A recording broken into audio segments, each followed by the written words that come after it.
Hello, Internet. Sabrock here. By request, we're going to be talking about 4th edition again. As you can see, this is my 4th edition wall. This is the wall I'm always in front of when I'm talking about 4th edition. We're going to be talking about how to run a 4th edition game, because how do you play a game if you don't have a GM? You got to have a GM. You got to have someone who knows how to run the game. And honestly, it's a little intimidating, isn't it? D&D as a whole has always been kind of on the heavier side of RPGs, as long as there has been competition. And 4th edition is no exception. There's a lot of numbers in this.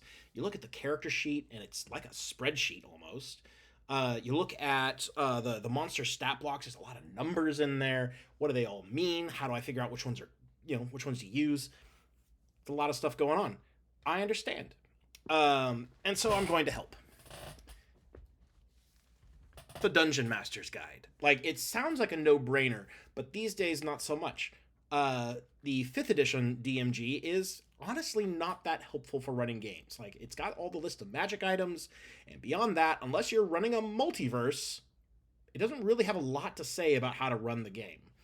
It doesn't really have a lot of like hand-holding for the DM to show them how the system works, how to customize it in ways that really work. Spoilers, it's because 5th edition doesn't really work, and so the DMG can't show you how.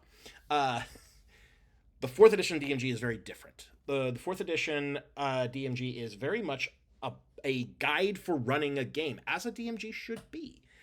If we look at the table of contents, and by the way, like, my first piece of advice for running 4th edition is indeed read the DMG, because it's very good and it will help you out a lot. But I'm also going to be giving my own personal tips for how to run both individual sessions, how to prep for sessions, and also how to structure a campaign. So, to start with, the chapters in the DMG are running the game. Here, let me just do it this way, huh? Running the game, combat encounters, building encounters, non-combat encounters, adventures, rewards, campaigns, the world, the DM's toolbox, and then Fallcrest, which I believe is a sort of like example small setting for getting a campaign started if you wanted to. And I believe, yes, this is the Nentir Vale, which is kind of the default assumed setting of like the points of light thing that 4th edition had going on. Honestly, I didn't really interact with that a lot in my time playing 4th edition because I was often running games. And when I run games, I run in my own setting. It was a lot more common back then than it is now. So, there's a lot of really good advice in here. It talks about like props, different kinds of players, how to appeal to different kinds of players with play styles and emphasis on different things. But here's the priorities as I see it. 1, familiarize yourself with how to find information. That's a lot more important than knowing the information yourself. You might be able to learn all the answers. Maybe you can. I can't. I can't memorize. Like, I used to be able to when I was young, when I was like, in my 20s, I was playing 3rd edition. I could just memorize all the systems, all the content. I just memorize it all, and then I don't even need my books. I can just run it all from memory. I can't do that anymore. I don't have the time. I don't have the inclination. So know how to find the answers rather than what the answers are. It's more important. And so we will go to what is maybe the most famous page in all of 4th edition. In any book, the most famous single page. And that is, of course, page 42, which shows you actions the rules don't cover. And it's got down here a chart of DCs for easy, medium, and hard checks based on the level of the challenge. And it also has what it calls normal damage expressions and limited damage expressions, both normal, medium, and high for each of those categories. Normal is basically anything that's going to be kind of happening regularly or like multiple times. Limited damage expressions is things that might happen once. So, for example, if you are trying to come up with a power for a monster, if it's an at-will power, you might use the normal damage expression, and if it is an encounter power, you might use a limited damage expression. Kind of the same thing for traps. And I think this is a lot more keyed for traps than it is for monsters. Note that the math in here is different than it ended up being at the end of the edition. It was updated. So the numbers in here, you could use these, and indeed I have. When I ran 4th edition when it was still going, I never really bothered updating my numbers. These worked fine. You will find that the numbers in any sort of like what should we call it? Any published, not published, but you'll find the numbers in like encounter builders will be different. You'll find that monster builder software will give you different stats than what is in here. It is fine to use either one. At higher levels, what you're going to find is that the numbers kind of get away from you a little bit in here and requires a bit more optimization on the part of the players to keep things from becoming kind of a drag of failing maybe more often than you should. But it doesn't break the game in any way to use the numbers that are printed in the physical book. I believe the Dungeon Master Guide 2 has updated numbers. I could be wrong about that. I don't have that one here with me. So, if you come across any situation where the rules don't cover what the players are trying to do, you can use Rule 42, or Page 42, not Rule 42, Page 42, to find the DCs that are appropriate for the actions they're trying to take, or find the damage values for something that maybe wasn't really meant to deal damage, but it logically should now, like, some kind of trap or environmental hazard that maybe wasn't really set up to harm the players, but things happened as they do in D&D. There is and then it goes on to talk about like close and area attacks and how to do aquatic combat, the rules for forced movement and things like that. So it gives you more detail about the rules that are in the player's handbook, and it just sort of expounds on exactly how to use these rules as a dungeon master in way, for situations that maybe they don't come up all the time. So it's not really important to have it in the player's handbook. The other important page is kind of towards the back of the book, and that is page 184, Creating Monsters. And you can find, like, it's got these headlines in the table of contents. So if you, like, you don't need to memorize what page it's on, you can look in the table of contents. It's right there. And this is how to build a monster. Based on the monster's role, it will tell you how many hit points it should have, what its AC should be, what its non-AC defenses should be, what its attack bonus should be, about how much damage it should do, all of that stuff. And it's basically just like a value plus their level. This is super memorizable. Like if you're the kind of person like me who was like just memorizing all the stats when I was younger, you can memorize this chart no problem. And then of course over here you have damage by level, which is both normal expressions and limited expressions, the same as on the other chart. Those 2 pages will get you 90% of the way to running a game.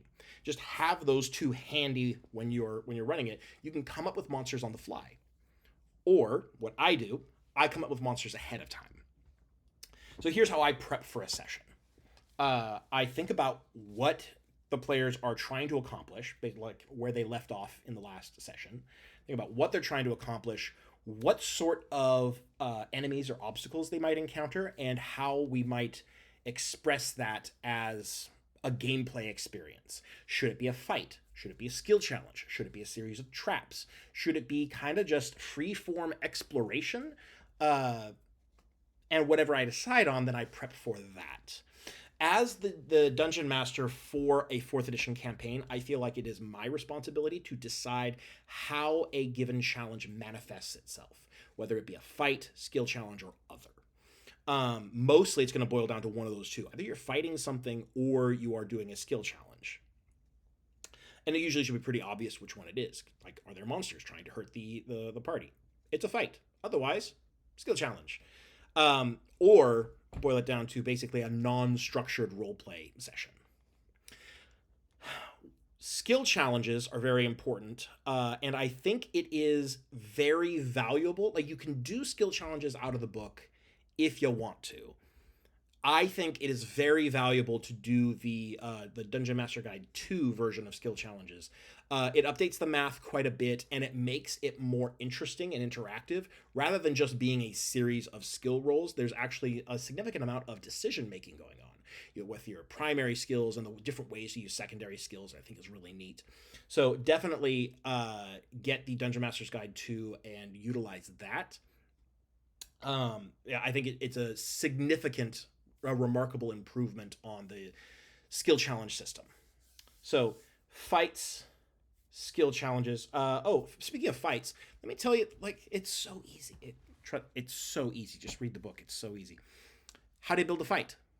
A standard fight in fourth edition is monsters equal to the number of party members of same level. That's it. It's so easy. 5 level 4 PCs fight 5 level 4 monsters. That is a standard encounter. You can go up a little bit on the level. You can go down a little bit on the level. I probably wouldn't do monsters more than 1 level below the party because they start to get insignificant pretty fast. And I probably wouldn't go more than maybe 2 levels above the party unless you want... there start to be issues with like accuracy after that. You can modify this by replacing a single monster with 4 minions. Every 4 minions, and I do them in like just groups of 4, bop bop bop, and at higher levels, I actually start to change that escalation. This is a house rule of mine. About every 5 levels, I usually increase the number of minions that replaces a standard monster, because player characters have increased ability to handle minions and clear them out very quickly and very efficiently.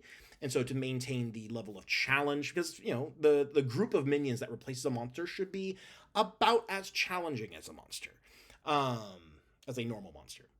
You can also take 2 standard monsters and replace them with a single elite monster. Elite take the place of 2 monsters. You can take 4 standard monsters and replace them with a single solo monster. Solo monsters are going to be your dragons, your beholders, maybe your biggest demons, that kind of thing. These solo monsters are meant to handle an entire fight on their own. Can they? I like to have solo monsters be accompanied by either groups of minions or traps and other environmental hazards. I think a fight against a single solo monster on its own is really difficult to keep interesting. So I would advise against usually fighting a solo monster on its own. But solo monsters and elites get like standardized stats to help them against parties, to help them against that sort of that single target control that D&D parties tend to have access to. So they both get bonuses to their saving throws to end effects. Elites get a +2 and solos get a +5. So save ends effects probably aren't going to last that long against solos, and they're usually kind of a toss up against elites. And they also get action points. Elites get 1 action point, and solo monsters get 2 action points. Unlike player characters, a solo monster can spend 2 action points in an encounter, but only 1 per turn. These allow for elite monsters and solo monsters to have these sort of explosive turns of effectiveness. We're like, I'm going to do my big thing, and then I'm going to action point and do something else as well. And that, honestly, from a player's perspective, that's really scary. When a big monster does something momentous and then says, all right, now I'm going to do more. That's hardcore. You don't have to worry about healing surges for monsters.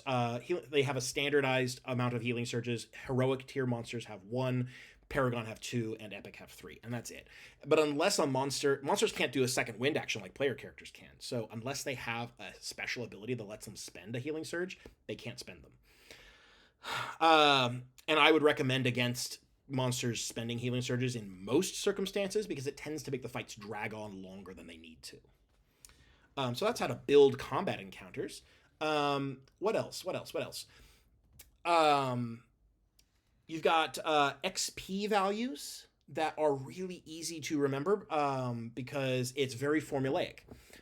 You start with 100 XP for a standard monster, um, and that is then divided amongst the number of the number of player characters.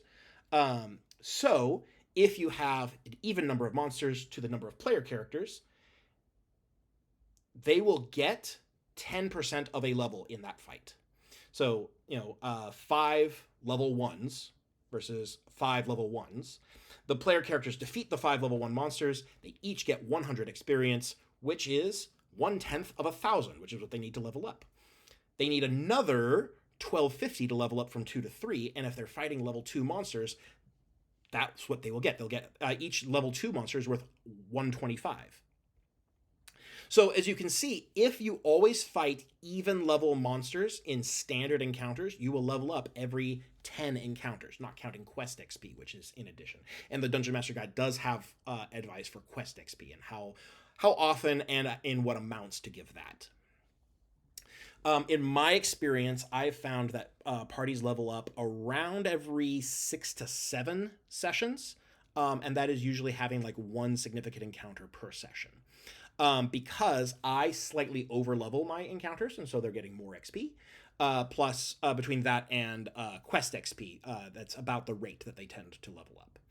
So, if you're looking to construct a campaign, you should think about the scope of the campaign. I think it's perfectly fine to start at level 1 in 4th edition. In 5th edition, I was like, I never want to start at level 1 because at level 1 you don't get anything. No, level 1 play in 4th edition is fine, and it's representative of the gameplay that you will see for the rest of the campaign. So, but regardless of what level you start at, you should think about planning out your campaign to take into account the different tiers. So, heroic tier levels 1 through 10, you're kind of dealing with local threats. Maybe fighting on behalf of a town or a small population of people. And then in Paragon tier, you are fighting on behalf of maybe like kingdoms or continents. And then in Epic tier, you're fighting on a scale of like an entire world or maybe multiple planes, depending on your campaign. These are like the scale of threats that these characters are meant to handle. You can, if you want, change that up a bit, but I don't usually recommend it because it is tonally and thematically disconcerting if high level epic characters are handling lower grade threats than lower level characters. You understand what I'm saying? I don't recommend it, but you can, because at the end of the day, all you need to do is scale things up or scale things down to match whatever level you need the players to be able to handle, right? So if you want to take a level 20 dragon and bring it down to level 5, you can do that by basically subtracting 15 from all its stats and then adjusting its hit points accordingly. You can, but I don't recommend it because of the tonal dissonance. Oh, you have to change its damage values as well, because that damage is going to smoke a level 5 party. What do you need besides what is written in the book in order to run these games? Well, first off, I do recommend using the updated monster math. In the Monster Manual 3, they updated the math for constructing monsters, and it makes fights drag on a little less. Monsters are going to have less hit points and do more damage in order to sort of, attempt to hit that same parity of total effectiveness that they had before, but make fights go a little bit faster. That math is also printed on a thing called the Monster Manual on a business card, I think it's called, from the Blog of Many Things, or the Blog of Holding. It's called the Blog of Holding. That's what it is. And I have that image linked in my Discord server if you want to get it there. It shows you the math for constructing a monster, and you can use that for constructing any monster you want. I don't hardly use monsters out of the Monster Manual, actually. None of the monster manuals, none of the like officially printed monsters. I just don't do them. When I'm prepping for a campaign, I make my own monsters, and I use the Monster Manual 3 math off of that business card. I have it on a GIF. I don't know why it's in GIF format. Anyways, I'm rambling here. I'm rambling hard. I'm going in all kinds of different directions. Let me realign myself.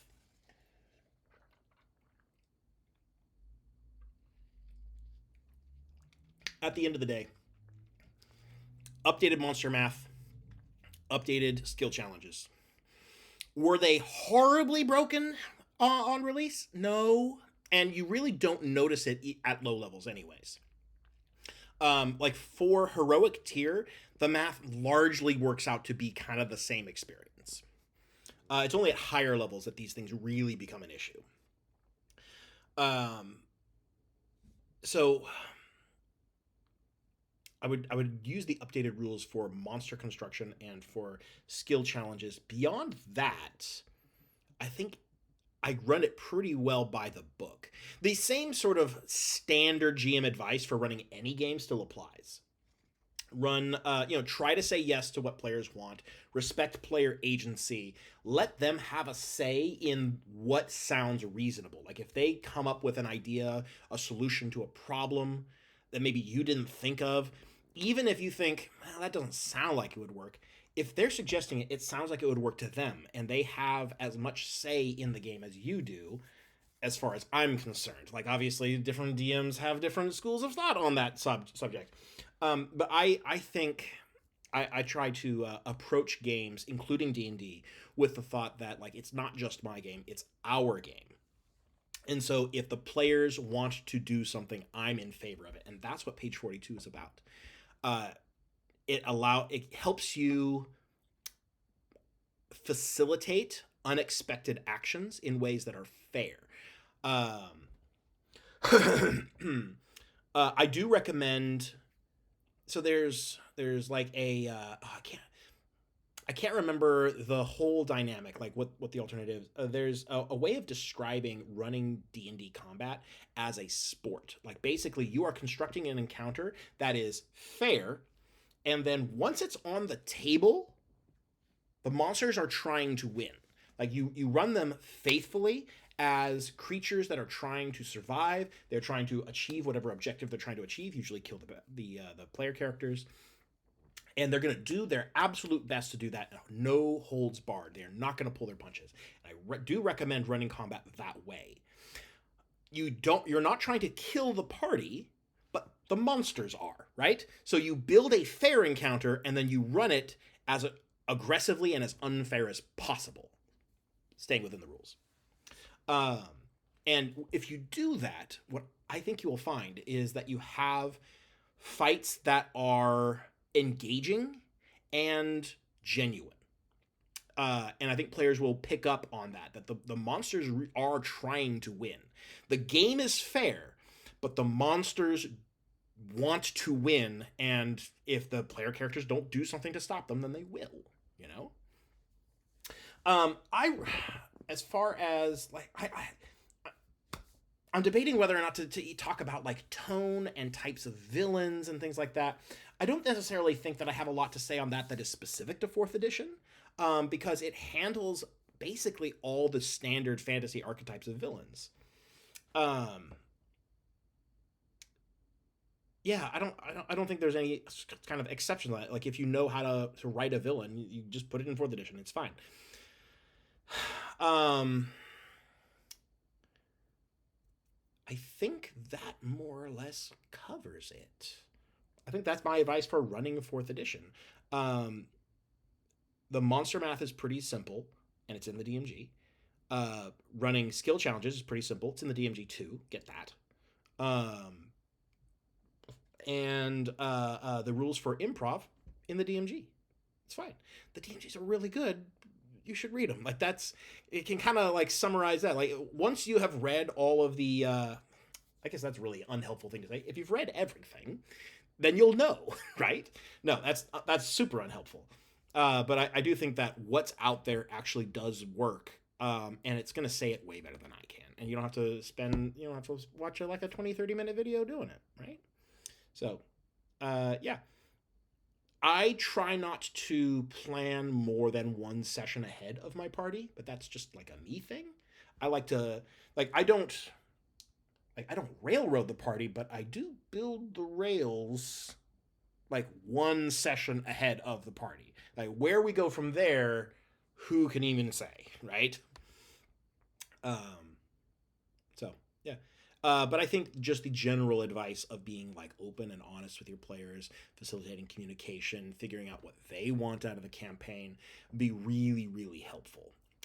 And by all means, like be amazed and surprised and shocked at when they do the good thing, when they have those big moments. Be like, oh wow, like engage with the game in the kind of the same way that they do. Like when you put down a big monster and it does a big scary thing, you'll see on their faces they go, "Oh my gosh, what's going on? Oh, how are we gonna deal with this?"